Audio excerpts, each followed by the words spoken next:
Well, hello everyone. We are going to continue with our adventure through Beacon Pines. I believe we are headed to the treehouse. Yeah, hook up the walkie-talkie to the radio in the treehouse.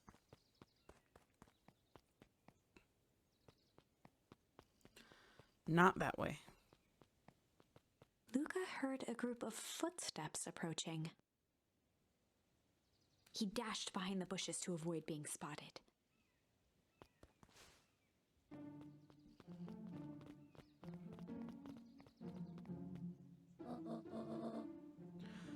So, we all understand our roles. You can count on me. I still think we need more time. This wasn't the original plan. Mr. Tolliver paused, shifting his eyes to one side. We're all in danger now. I, for one, refuse to sit idly by while that danger persists. Refuse. Hiram, you just keep your wits about you. Mr. Tolliver took one long, quiet breath. You're right. You can count on me. I just wish we would have made a deal with the heiress Valentine. Her resources would have still come in handy. As I said, I had no time to contact her after your call this morning. Plans change. How is Luca holding up? He's fine. We shouldn't lose sight of the fact that this is all... I know very well what all of this is for. We have no choice.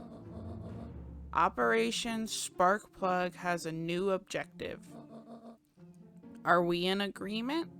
The three shared a determined look. Good. We'll reconvene after the festival.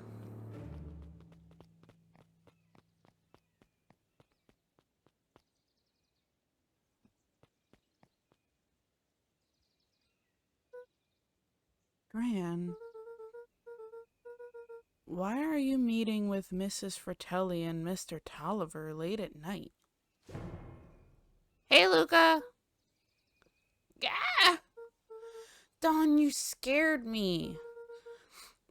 How long have you been there? Just a few minutes. Earlier today, I saw Mr. Tolliver and your Gran enter the diner together.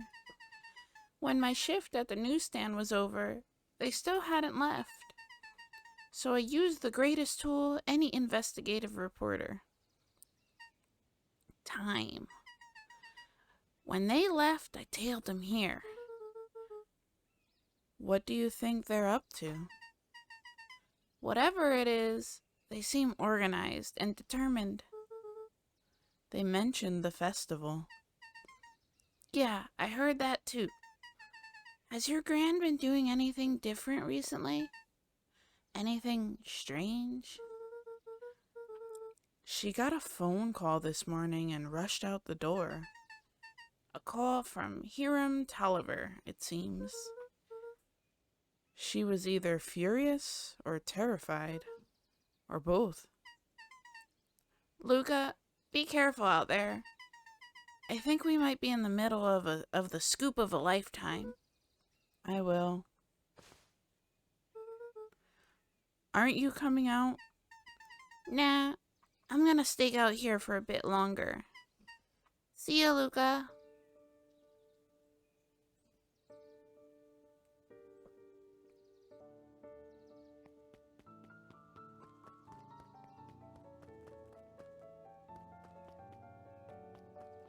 Okay, headed to the treehouse still.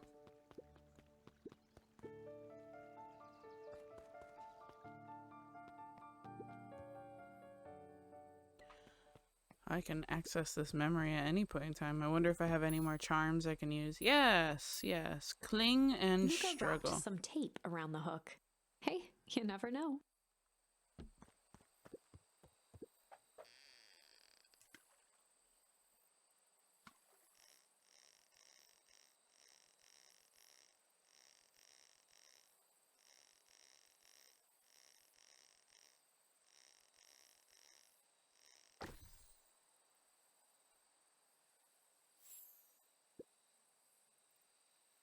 It's got a bunch of big words written on it. Let's see that. We regret to inform you that your application for property rights with respect to the Beacon Pines CBD and surrounding area has been rejected. Who's that for? Applicant, Valentine Estate. Good, good. I think I need to do a better voice for Luca's dad. He seems old, but I don't know. Okay, struggle. Luca placed a sinker on the line. Sometimes the best stuff is at the bottom of the pond.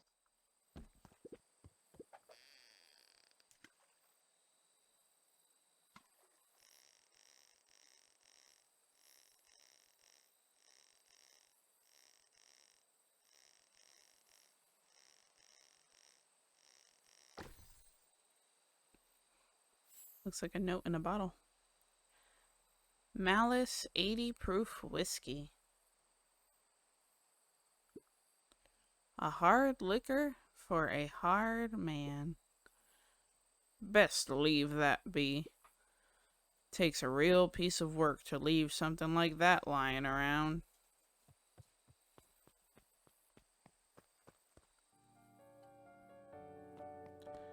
Well, that's all I have left for that. Okay, let's go to the tree house and hook up the... that. Do that.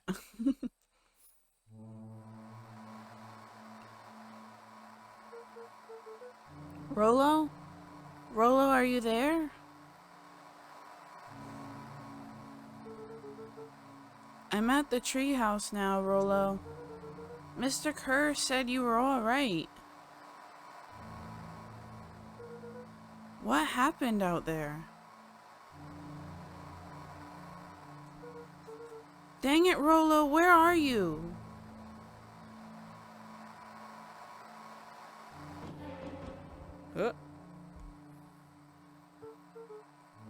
Who's there? Luca could only see a cloaked shape behind the rocket. I've got weapons in here. So you better come out right now. He strained to hear as a muffled voice began. Weapons? How could you hurt something that's already dead? Fear gripped Luca's throat. Who are you? What? You don't recognize me? I guess I don't even recognize myself anymore. Luca stared at the ground for a moment, trying to place the dampened voice. The figure shifted slowly from behind the rocket, revealing itself to Luca.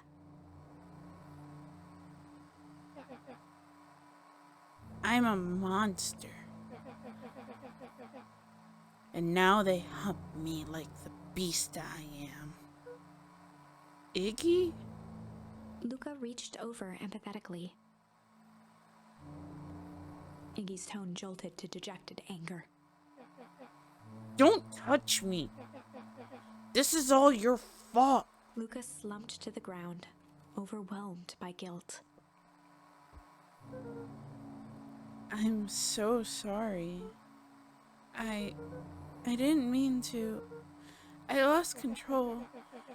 So you couldn't control yourself for a second, and I get to be like this forever? There must be a way to fix this. Oh?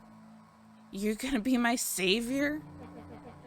perfect little Luca saves the day with his positive attitude and a power of friendship. None of this matters. There's no time. They're after me. They chased me all the way through Weepwood. I only came in here to hide. Hide from who? Who's after you? Luca! Luca! Rollo? It's not safe, Luca! Rollo, where are you? The treehouse! I'm at the treehouse, Rollo. Where are you? No, Luca, the treehouse isn't safe. They said they were going to the treehouse. I was trying to tell you to stay away from the treehouse. Who said they're going to the treehouse? The clipboards. What did I tell ya? Those perennial harvest wackadoos are after me. They've been chasing me, yelling questions at me. What sort of questions? They were saying the same stuff they always do. But it's different now. Less asking, more threatening. We're gonna figure this out, Iggy. Yeah, well, thanks. Hello? Is anyone present in this arboreal domicile? Crap, they found me. Luca, what's happening? Don't panic. Stay here and I'll see what they want. Oh, that's a lot of them. Hello, Mr. Van Horn. We would love to hear your thoughts. Do you have time for an informal chat? We will be brief. Your time is valuable to us. Be down in just a second. Of course.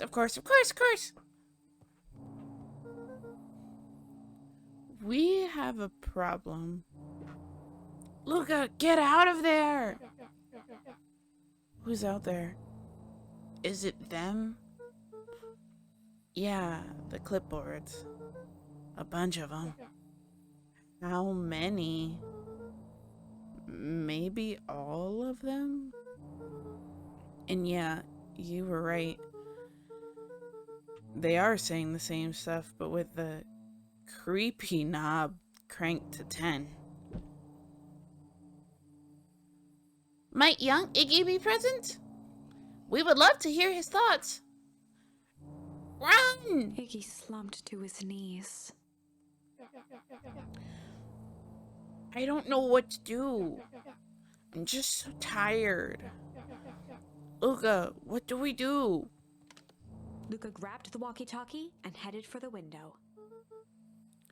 Follow my lead. Luca and Iggy climbed up the back of the treehouse to its roof, where Rollo had constructed his MCDC, the Mission Control Defense Cannon. From behind the crowd of clipboards, William Kerr strode forward, a warm smile on his face.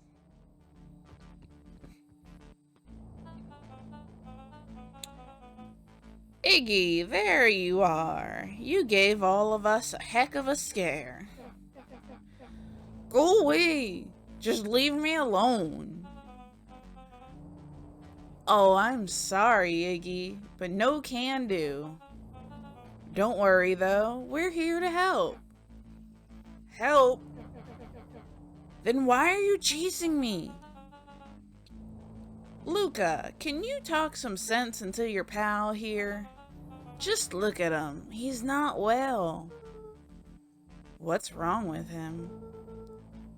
What did that gunk do to him? Well, there's a pretty honkin' big question, Luca. All you need to know is that he's sick. He's real sick, Luca. I just need you to let us up there and take care of him.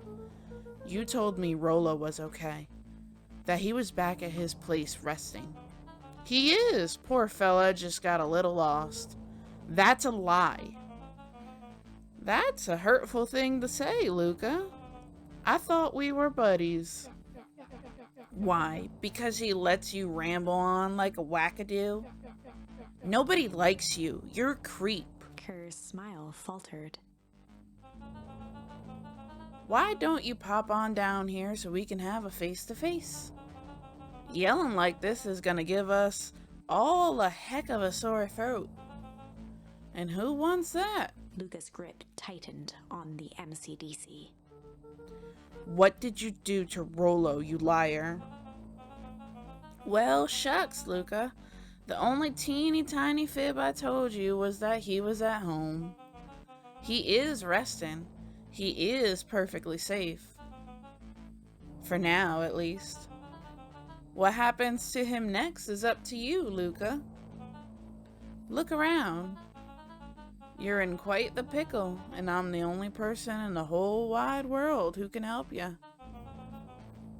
You get to decide how this ends. Luca's mind raced. He was caught in a trap. What do you do when there's no hope?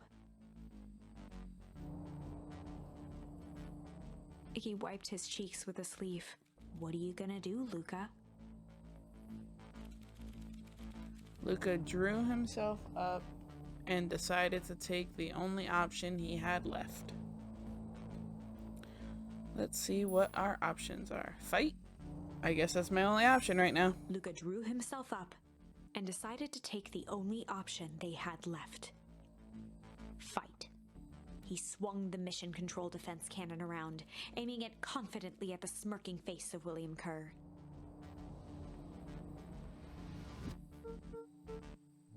Hey, Mr. Kerr. Luca summoned his most insolent demeanor. Rollo sends his regards. Hey! That was uncalled for, more than a little rude, and just plain unsanitary. Luca, I really did think we were good pals. What a shame that it's come to this. Kerr turned his back on the two boys. End this. With a nonchalant wave of the hand, he made his exit. As the clipboards began to slowly advance on the treehouse, Luca looked to Iggy with resignation in his eyes. The end. Oh shit. That escalated quickly. Maybe discretion was the better part of valor here. Let's put a pin in this for now. Okay, so the only option I had there was fight.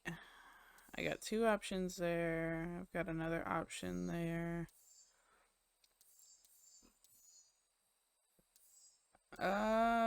Let's go back to this one and use the tickle option.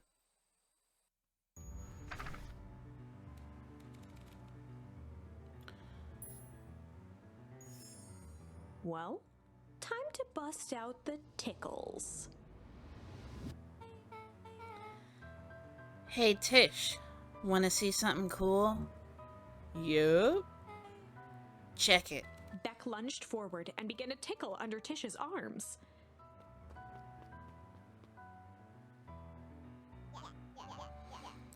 What the? Tish, is she tickling you? Yup. Tears began to form in Tish's eyes as she gasped for breath between gales of laughter. Beck redoubled her efforts until Tish finally had had enough. Yeah. What just happened? She seems nice. Sorry for the interruption. I think you were just threatening us. Iggy's eyes darted around, a realization dawning on his face that he was now outnumbered. I just remembered. I have somewhere to be. See you around, new kid. Iggy kicked at the puddle before making his escape. Oh no. Whoa, what a little creep. Beck, I think you got a little ooze in your hair. Beck shook the ooze out of her hair as best as she could. Is it bad? Depends on what your feelings about having a more mature, refined look. Oh God. Chapter 4. The Best Policy. Luca paused for a moment, catching his breath. He'd only just met Beck, and somehow he already managed to drag her into this mess. Hopefully he could make it up to her. But finding Rollo was his primary concern.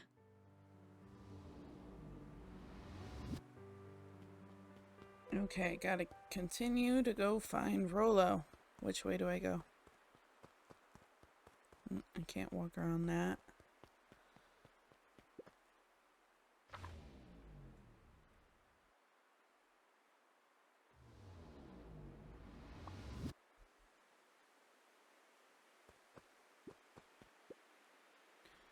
Property of Valentine Fertilizer Company.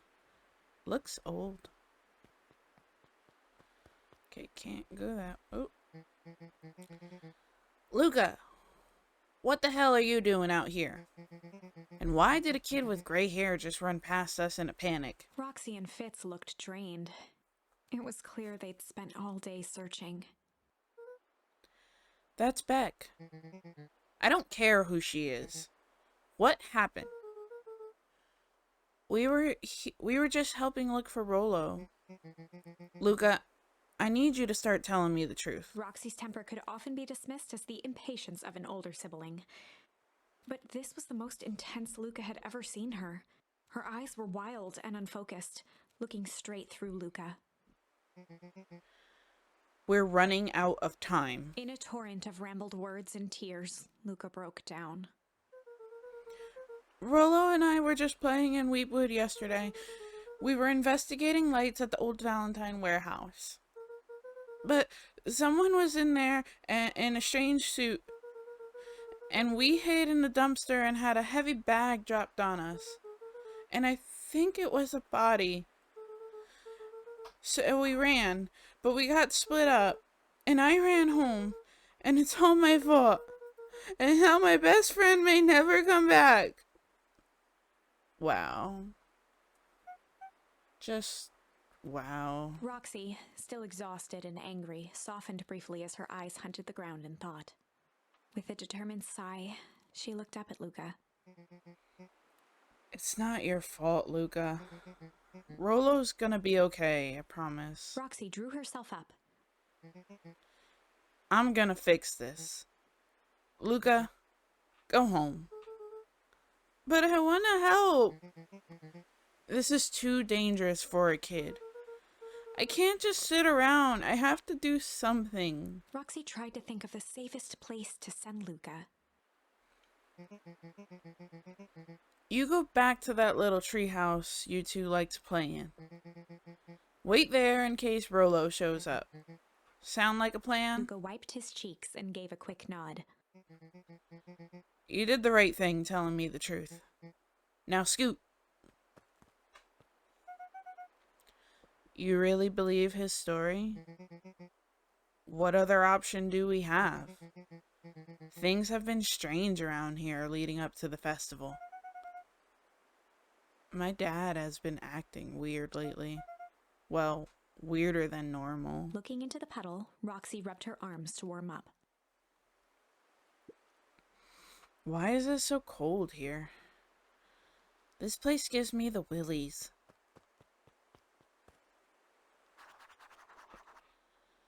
Wait at the treehouse in case Rollo shows up.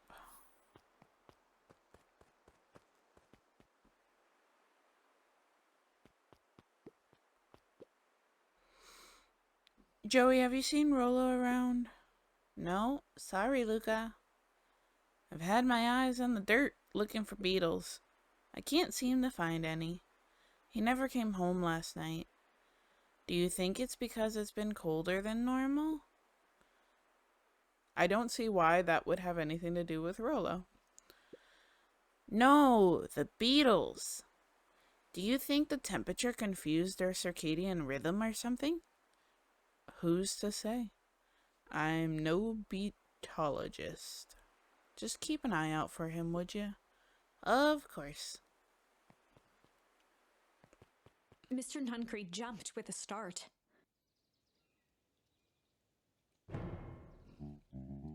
Whoa! Don't sneak up on an old fella like that. Sorry. Who were you talking to? What? Luca motioned to the phone booth. Oh, no. I was just checking because I thought I heard it ring. But the dang thing never does, of course. Yeah, I've never seen anyone use it, really. The whole thing's a waste of money, if you ask me. Any word from Rollo yet?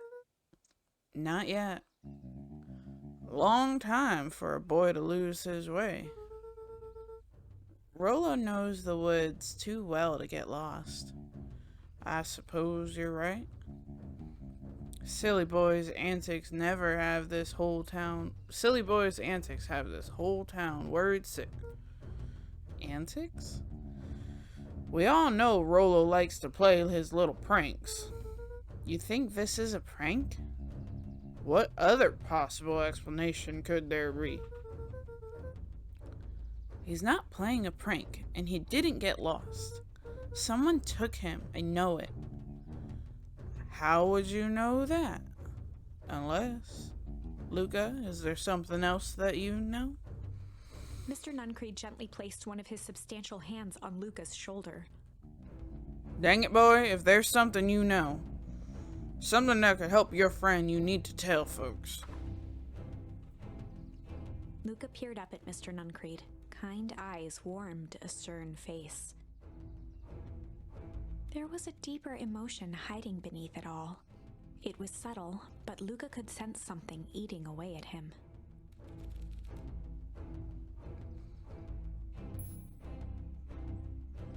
Shame? There was a shame lurking behind those eyes. A deep sadness. If Mr. Nuncreed was that worried about Rollo, maybe he could help. Yesterday, Rollo and I were messing around at the old Valentine warehouse. Mr. Nuncreed raised an eyebrow. Both of you? You were with Rollo when he went missing? Not exactly. I was hiding in the dumpster. The dumpster? What were you doing in there? At first, we were just looking around. Then, someone in a strange yellow suit came and dumped something on us. We both got scared and ran. That was the last I saw of him. You got scared by some garbage? Well, that's why you don't go skulking in someone's dumpster. But it wasn't garbage. I think it was a body. I'm sure it was just some trash. No, there was a name tag. It said Deep Engineering. Mr. Nuncreed's shoulders slumped. I wish you wouldn't have said that. A deep sigh bellowed from his chest. Why did you have to? I tried, Luca. God knows I tried to keep you safe. Luca attempted to take a step back, but Nuncreed's hand clamped down on his shoulder. But you Van Horns can't help yourselves, can ya? You were all so close to being done with this. With a firm shove, Nuncreed manhandled Luca into the phone booth. What are you doing? It's out of my hands now. The door latched shut with a mechanical hiss. Shit. As Luca pounded the glass, the floor dropped from under his feet. The inside of the phone booth was now a loose capsule, plummeting at gravity's whim. Luca winced and pressed his hands to the walls. As he braced for impact, the capsule hurried to a surprisingly smooth stop. He felt a cold rush of air and opened his eyes with hesitance. Two large figures in hazmat suits occluded his view. Luca heard the deep, resigned voice of Mr. Nuncreed over an intercom. He knows too much. The end. Wait. No. This isn't the end. I know there's still much more. Somehow this went wrong. Okay, let's try something else. Well, I don't have the appropriate charms for those. The only one that I have a charm for is this one.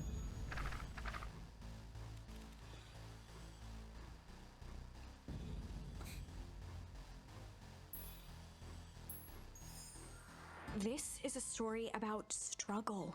Luca could hear a machine humming somewhere nearby. He felt around wildly, searching for something, anything that could help. His hands found a hard object, maybe a tile? He yanked it free, lifting the cold stone. Let me go! Luca swung the tile as hard as he could at the shape that still held fast to his leg. He heard the crack of glass as the stone hit the assailant's mask. With a muffled yelp, the hand let go. Luca was free and scrambled to the door. He never looked back once on the long run home. Chapter 3. Everything's fine. The next morning, it was quieter than usual at the breakfast table. Only the sound of silverware and chewing interrupted the awkward silence.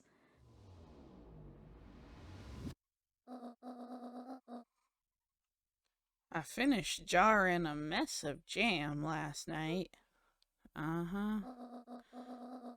So that'll need to get delivered into town today. Okay. So what did you and Rolo get up to yesterday? Oh, Rolo had things to do, so I just sort of poked around town. I've set the jam down by the front door. There's 2 batches to drop off. One for Mr. Tolliver at the Bag and Wag, and one for Mrs. Fratelli at the diner. Oh, and Mr. Nuncreed? He said he wanted some more. I suspected as much. Yes, he seems to have taken a particular interest in my jam. There are some extras in the basket for that enthusiastic gentleman. Just make sure Fratelli and Tolliver get the ones on top. No problem. Off with you now, while the day is still young.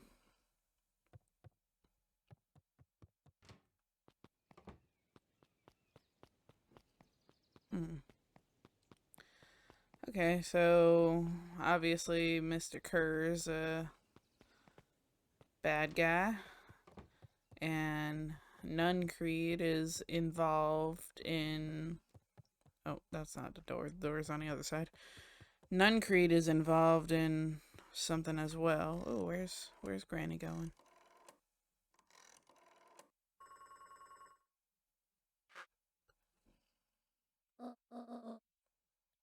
Hello?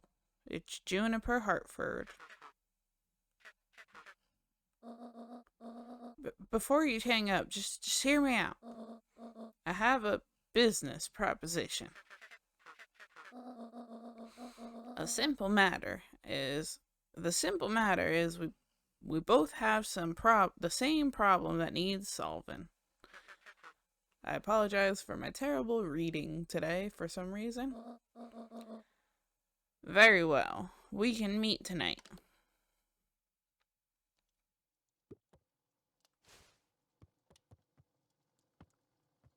I guess this is the jam I have to go deliver. Okay. Oh, there's Rolo. Okay. Sorry about yesterday. Roxy can be so annoying. But good news, no more boring chores for me today. Did you make it to the old Valentine warehouse? So, what did you find? Give me the dirt. Something happened. There was someone else there. What? Who was it? Was it aliens? I knew it would be aliens. No. Zombies? No. Alien zombies? What else could it possibly be? Rolo, I gotta deliver these into town first. We can catch up after. Oh, is it a whole thing? Sounds like a whole thing. Yeah, we shouldn't talk about it here. Meet me at the treehouse tonight. I'm not sure what this treehouse is you speak of. Meet me at mission control. Roger that, Space Cadet.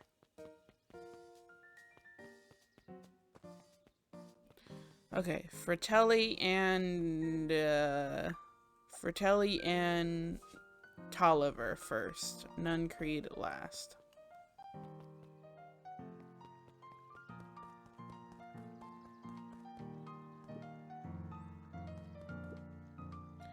Wait, watch your step.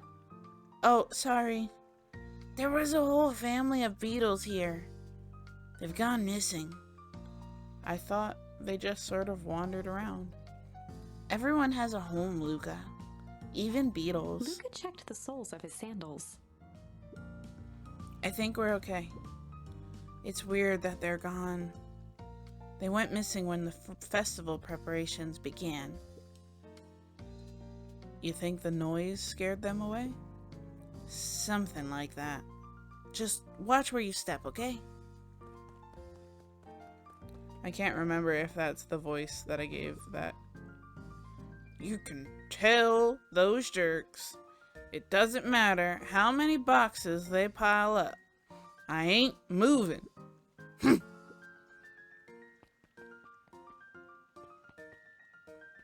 Oh, I can't go. I thought I was able to go down before. Okay. So the diner is this way, I believe.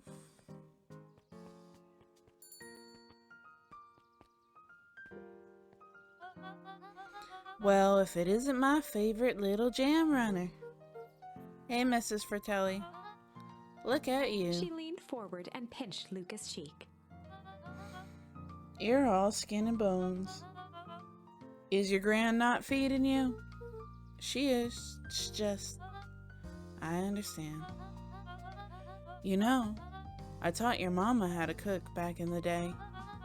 You may not even remember, but you and her used to help out in the diner. See that picture over there? That's you helping your mama back in the day. So cute, running around in your little apron taking orders. The whole situation just breaks my heart. What happened with Eleanor? Break. I've got a feeling she's out there somewhere, yearning to be with you again. Few things in this world can keep a mother from her son. Luca shifted the basket uncomfortably. Oh yes, let's see here. Mrs. Fratelli lifted the cloth and inspected the jam. Ah, they even have my name on them. How thoughtful. She carefully lifted out her jars of jam. You tell your gran hello for me, Luca. Will do.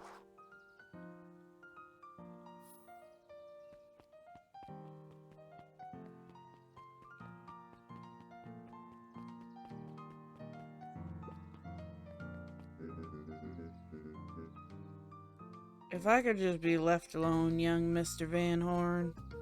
Oh, sure, sorry to bother you. It's just that... Mr. Kerr has asked me to make the opening speech at the festival. Being mayor and all, you might expect me to be a charismatic speaker. The truth is, I'm terribly nervous. I really don't think I'm cut out for this sort of thing. Cut out for being mayor or for public speaking? Both, I suppose. I never really chose any of this. It's more of a duty to my family. For our legacy. That sounds like a heavy burden. As for the festival, just speak from your heart. I'm sure it'll be great.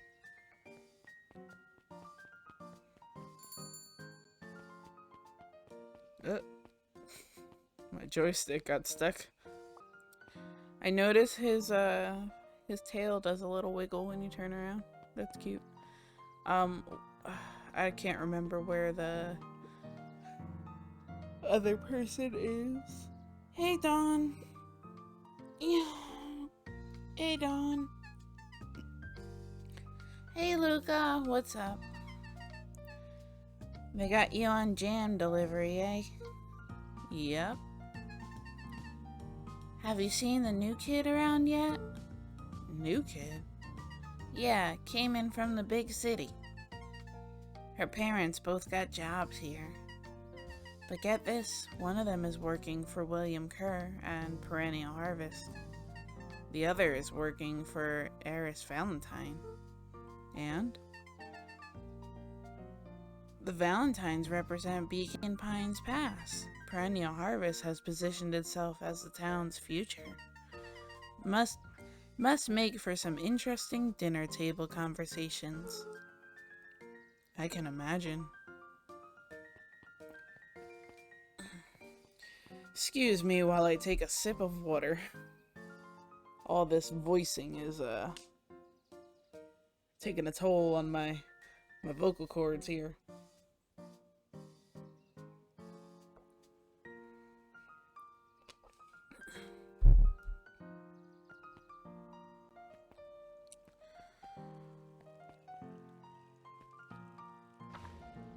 Oh, that's not what I wanted to do.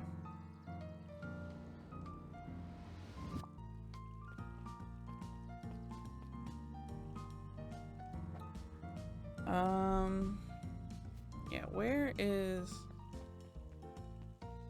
Tolliver? I guess I can't talk to that lady. I can always talk to her.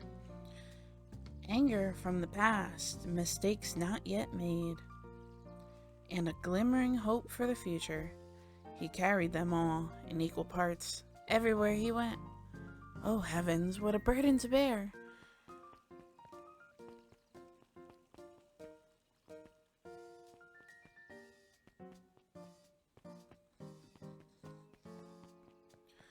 Guess I can't talk to any of them right now.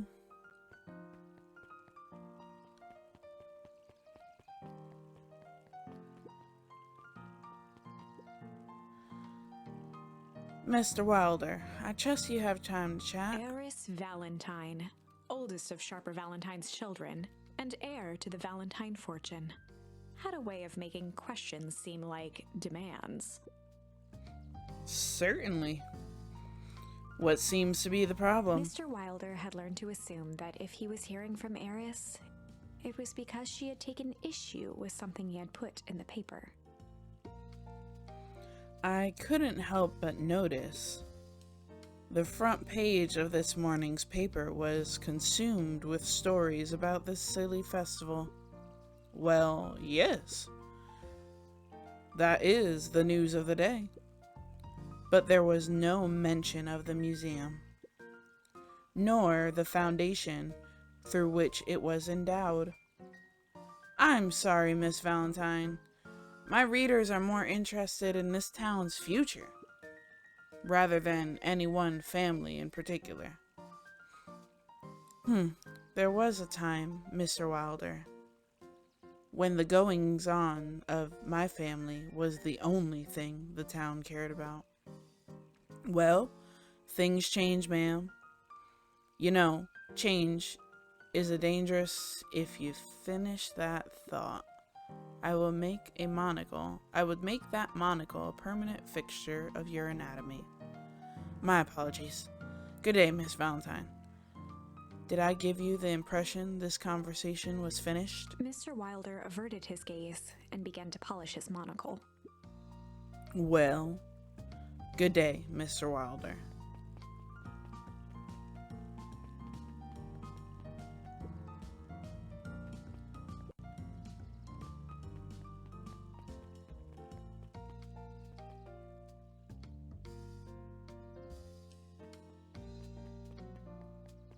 Is that the dude? Huddled at his counter, Hiram Tolliver was meticulously shining apples. More accurately, Hiram Tolliver was meticulously shining one apple. Hello? With a yelp, Mr. Tolliver fumbled the apple, flailing at the air as it fell. Oh, sorry. No bother, no bother. He leaned forward and lowered his voice. I see you have something for me. Yeah, Gran had some jam I'm supposed to give to you. He leaned in a bit further. Jam? Yeah, these ones on top. She wrote your name on them. Mr. Tolliver leaned back, speaking loud enough for anyone to hear. Ah, yes, the jam.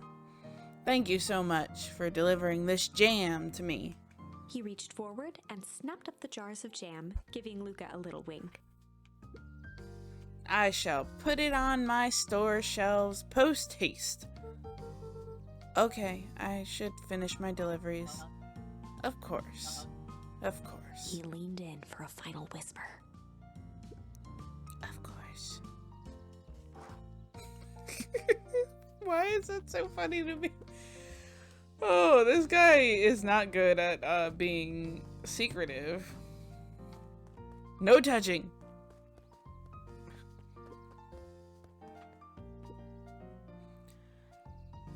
How do you keep your ice cream cold? We keep them on ice. Where do you get the ice from? I don't know, somewhere cold. How do they keep somewhere cold? Look, Bert. Do you want some ice cream or not? No, I'm good.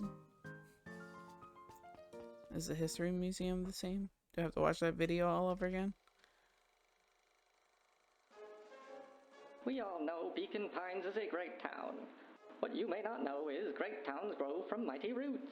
And that is why you cannot tell the story of Beacon Pines without telling the story of one shopper. I can't leave the museum. Young shopper's keen intellect and strong. Paid for by the Valentine family and the Valentine Fertilizer Capital Riverfence Fund.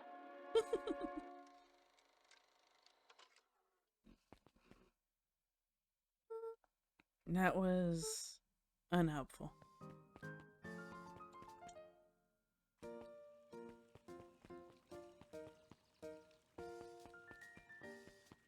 Yes, I'll keep going this way.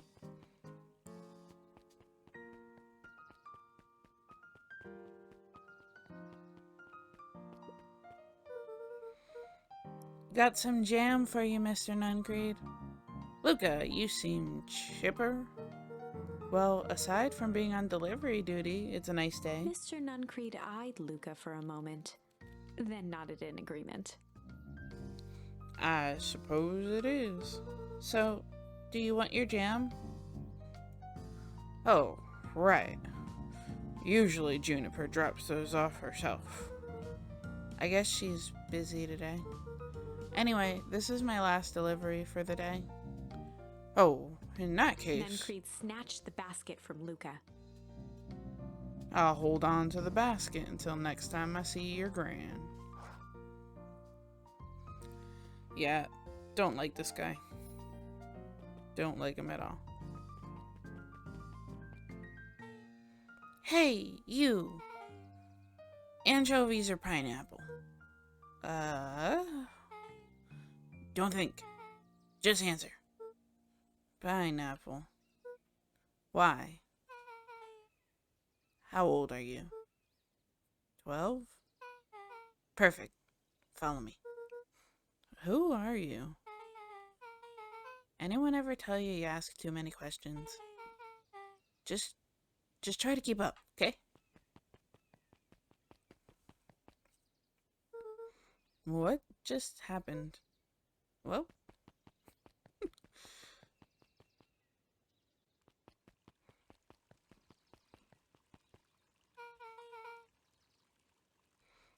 hey, what a crazy coincidence. Here's my new friend I was just telling you about. Oh, that's wonderful.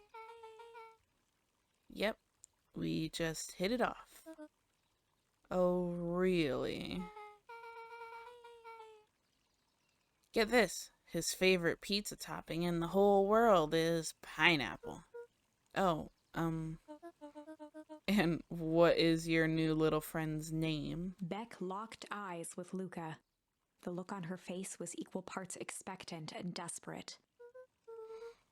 Luca Van Horn. Nice to meet you. I'm Nellie. This is Ayana. Ilana?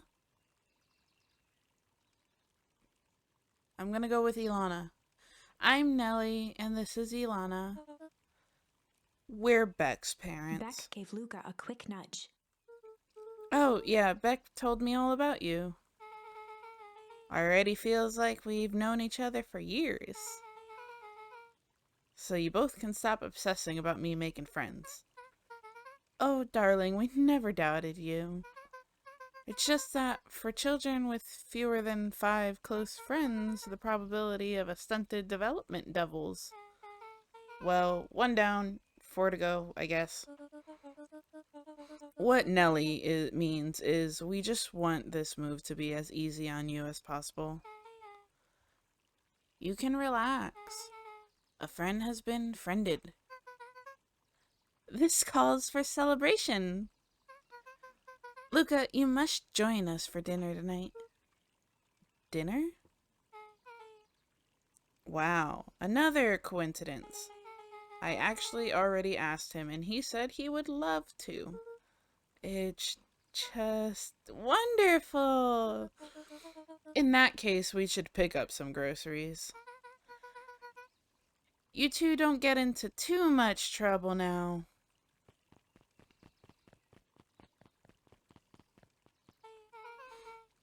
Wow, I can't believe that worked. Thanks a ton. You're welcome? I owe you one. My moms are great and all, but they can be a bit much sometimes. Our house is the little cottage next to the big mansion place. Wait, you live on the Valentine estate? Yeah, that's the spot. Meet me by their big creepy gate. Don't be late, or I'm back to square one on this whole friend grift. Great. See you there.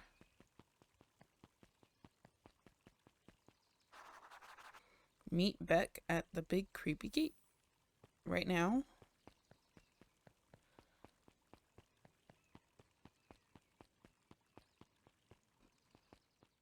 Ah. I wanted to see if I can talk to these people yet. No. Okay.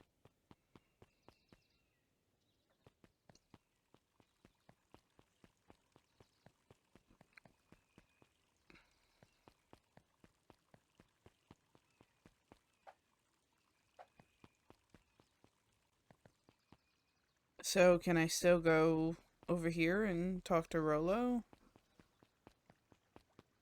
Or is that a no-no? Also, since I'm on a new timeline, okay, it keeps the things that I found.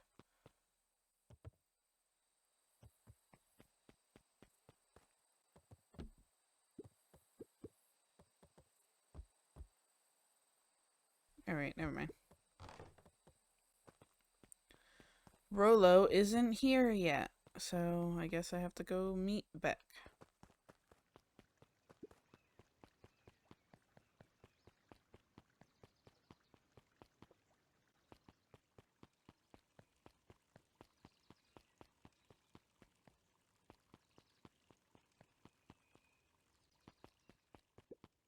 Who are you?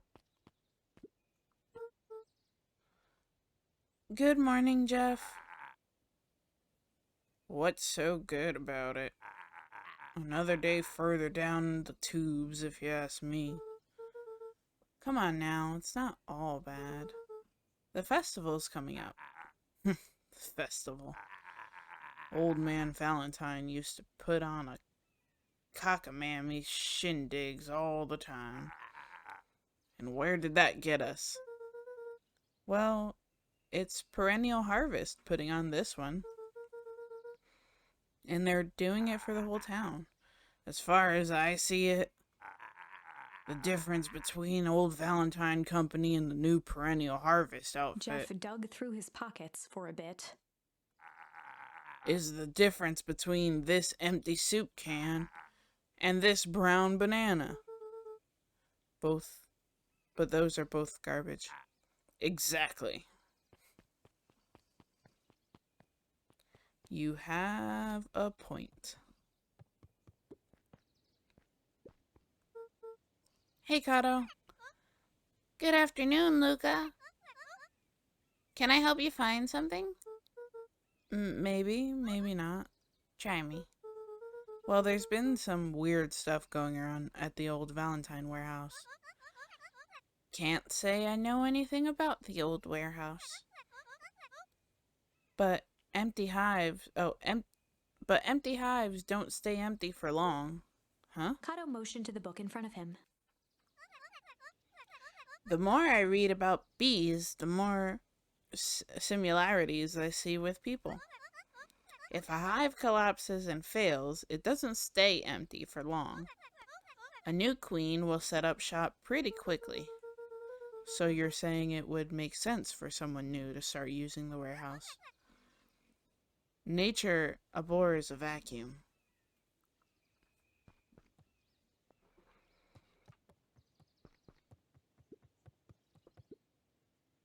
Hey, Jace.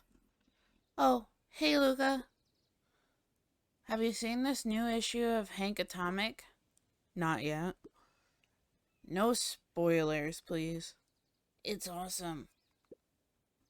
It's a flashback. No spoilers, please.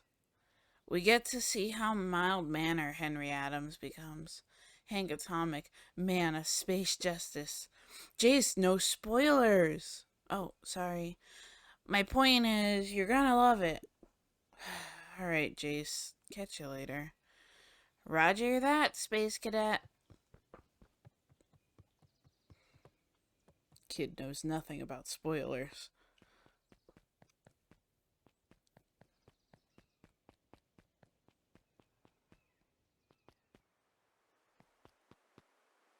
I guess I'm going this way.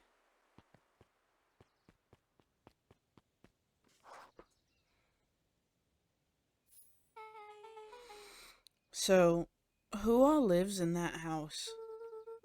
Eris and Gus Valentine grew up there, and Solomon moved in a few years back.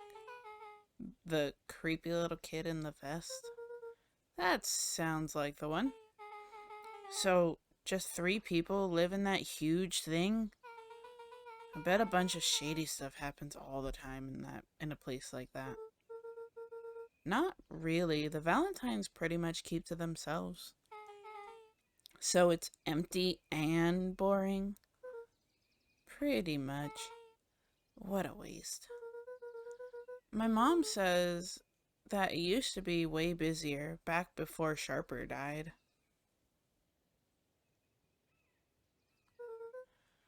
Before the foul harvest? Okay, that's like the 5th time someone mentioned this foul harvest thing. And all you use the same ominous tone. Eventually you're going to explain to me how that harvest got all fouled up. But we can't keep my parents waiting anymore. This way.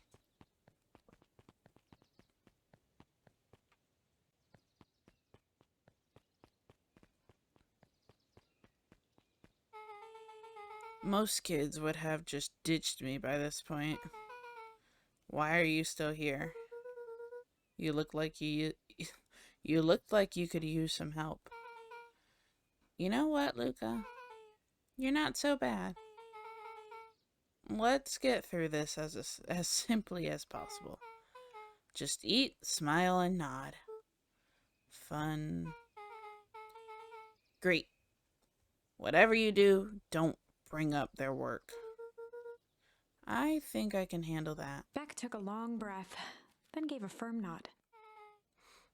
Here goes nothing. Chapter 4. Dinner with the Moodwills. Ilona Moodwill was worried about change. A gardener at heart, she understood the necessity of change, relied on it even. But there was a difference between the controlled world of her plants and this cluttered cottage in a strange town. Almost done. Nellie was a blur of activity, digging through boxes. Sorry, love, couldn't find the dishes. We'll have to make do with paper plates. Dinner went by without much conversation. As she watched Beck and Luca finish up their pizza, Ilona let herself relax into the chair. The things she cared about were still here. Nellie finally had the job of her dreams. Beck was beginning to take root. Ilona's task was simply to tend to them. She could do that.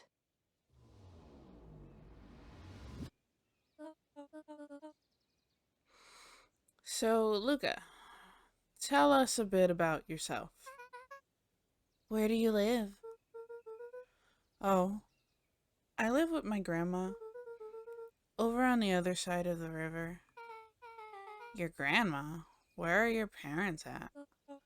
Beck, manners. It's alright. My dad passed away in an accident at the fertilizer plant 6 years back. Oh dear. My mom's been missing for a few months now.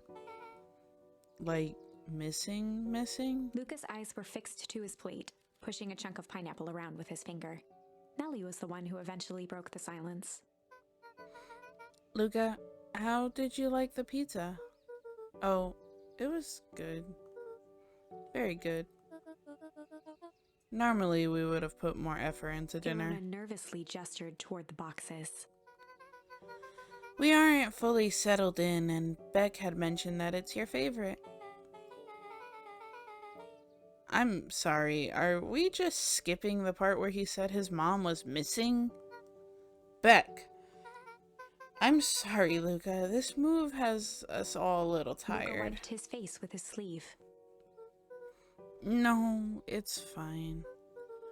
So, Beck said that you moved here for work. Beck gave Luca a swift kick under the table. Ow! I mean, what brought you to Beacon Pines? Oh, you were right the first time. We are here for work. Nellie won't tell you this, but she's a brilliant chemist. I don't know about brilliant, but I do love it. She's brilliant. Perennial Harvest just made her their new lead research of deep engineering. She makes it sound more impressive than it is. I'm just happy I get to make a difference in the world. Perennial Harvest is at this forefront of evolving agriculture. Oh, struggle. Into something more useful than sprinkling water and excrement on the ground. Luca glanced over to Beck. She seemed to be holding her breath. What Nellie means, Luca, is there are different ways to grow plants. Yes, some people talk to their plants and hope for the best. And some people happily leave their plants. And some people happily leave their job to allow their loved one to pursue their dream. You swore you didn't. Beck slammed her fist into the table, perhaps harder than she intended. Hey, Luca. How about some dessert? I actually have to meet my friend Rolo soon. Luca glanced outside to gauge the time. The sky was darker than he expected, filled with ominous clouds. Looks like there's a storm brewing. I should get going. Oh, I didn't think there was any rain in Almanac. Yeah, almanacs aren't useful around here. Luca wiped his mouth one last time with his napkin and started to get up. Thank you for all the pizza. It was really good. See you at the festival, Beck.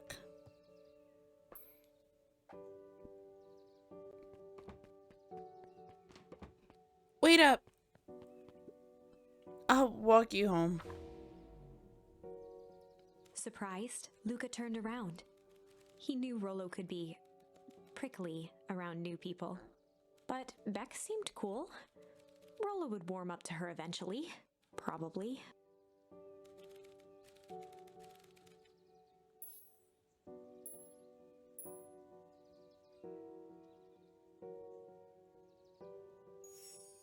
Luca began to respond, but the sky answered for him as the clouds above began to rumble with ominous thunder.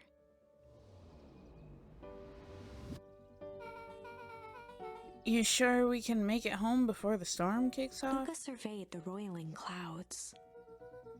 I'd say the odds are good. Maybe you should stay here and I'll just make a break for it. At that moment, the heavens opened up, unleashing torrential rain.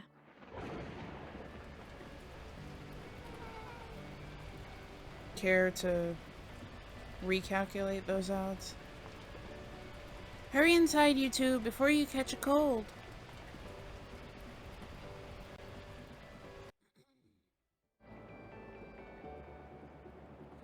Luca, Nellie will keep trying to reach your gran on the phone. In the meantime, you two hold tight. Sorry, not much to do up here. Most of my stuff is still in the boxes. Mind if I poke around? Be my guest. Luca squinted into the eye hole of the microscope. This looks wild. What is it? Gum. Gum? Luca adjusted the slide with his fingers to get a better look. I'm tracking the structural integrity of gum with the increasing amounts of chewing. Chewed that one for 47 days. Luca wiped his hand off on his sweater and gave a nervous laugh. It's weird, I know. Beck looked down, timidly tapping the ladder with her feet. You think it's weird, don't you? A little. But weird can be cool.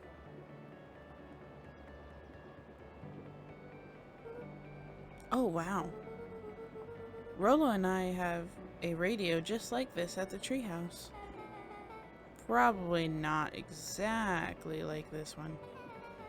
My mom and I tore the whole thing down to the bolts. Fitted it with some state-of-the-art vacuum tubes. She seems pretty awesome. She gets carried away sometimes. I think she feels guilty for working too much. When she does have time for me, she showers me with high-tech overcompensation. Luca flicked at one of the toggles. I bet you can get all sorts of stations on this. Not out here in the boonies. You wouldn't believe the stuff I could pick up back in the city.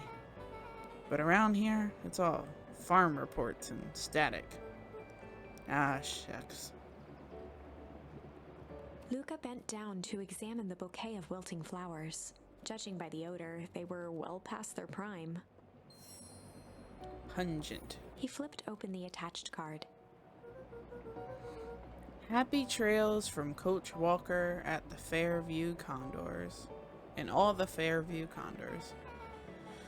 Boy, you weren't kidding about poking around, huh? Oh, sorry. Was this from your old school? The most recent one, yeah.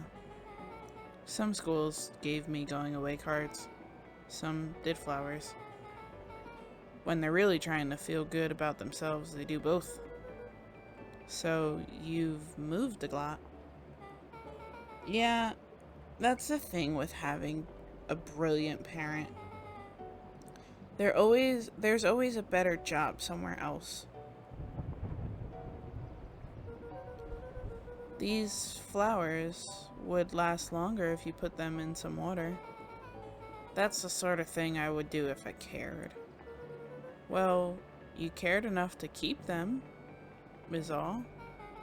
Luca, can I ask you something? Of course. Dang, didn't that hurt? I'll be honest. That hurt more than I expected. Well, at least you looked cool doing it. Beck took a moment to watch the rivulets of water running down the window. Do you ever feel alone? Like, even when people are around? Well, Rolo can be pretty absent-minded sometimes. I'm serious. Does it ever feel like your family doesn't care what you want? It didn't used to feel that way. I know Gran loves me, but sometimes when she looks at me, it's like she's looking at a problem. Luca took a deep breath, exhaling slowly. I know the feeling. How do you deal with that?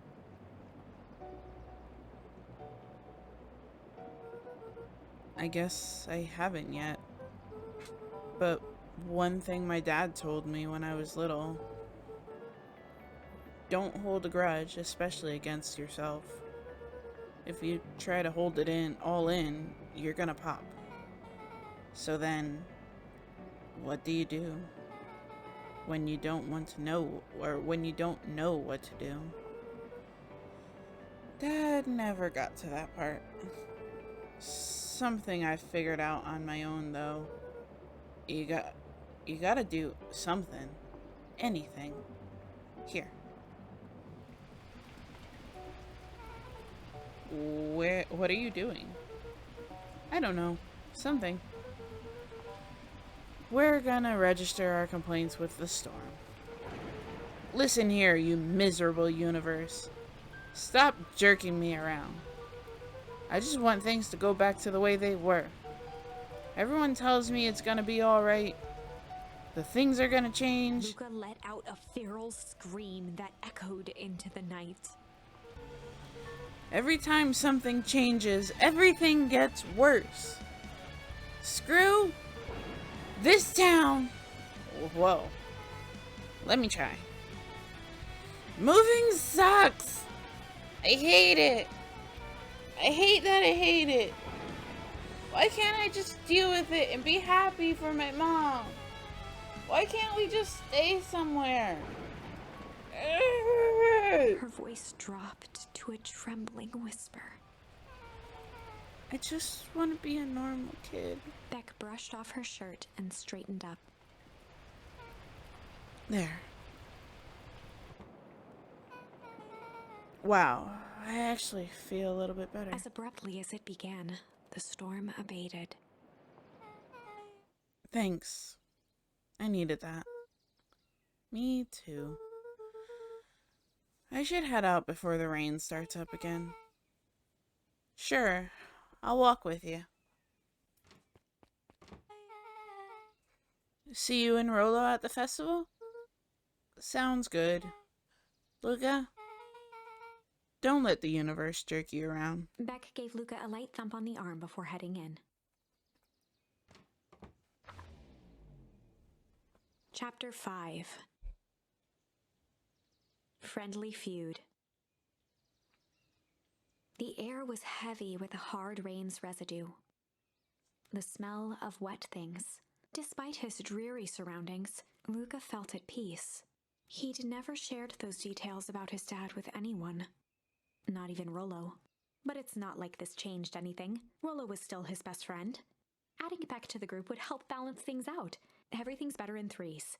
This is what Luca told himself as he headed to the treehouse. Catch up with Rolo at the treehouse. Okay, with that, we are running very long here. So I am going to call this one here. Even though it was, semi-sad, semi-feel-good. I don't know. If you like this video, go ahead and hit that like button. If you want to see more of my adventures slash games that force me to voice act all by myself, hit that subscribe button. If you have any game suggestions, go ahead and leave those in the comments. And you can let me know how I'm doing on these voices. I feel like I've changed a few people because it's been a week or so since I've recorded the last episode. So yeah.